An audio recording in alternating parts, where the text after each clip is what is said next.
Assalamualaikum warahmatullahi wabarakatuh. Sampurasun. Langkung dipayun hai urang panjatkeun puji sinareng syukur mangga urang sandakeun ka Gusti Allah Subhanahu wa taala. Shalawat sinareng salam mugi ngocor ka junjungan urang sadaya Nabi Muhammad sallallahu alaihi wasallam. Ibu miwah bapak guru sangaran-sangan sadaya dengan ayeuna sim kuring bade ngadugikeun biantara anu dijerna lingkungan sakola.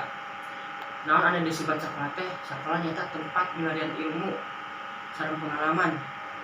Teu kitu bae di sakola urang biasa kenging babaturan anu seueur. Urang sadaya gaduh hak keur milih pendidikan. Kumargi pendidikan teh penting kanggo kahareupna bakal cerah lamun urang teu males milari ilmu. Ilmu moal leungit sanajan urang geus kolot oge. Ilmu bisa diturunkeun deui ka budak atau nepi ka incu.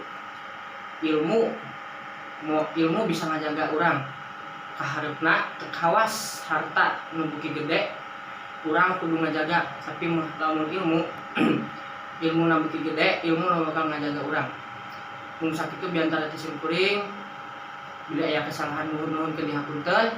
Wassalamualaikum warahmatullahi wabarakatuh.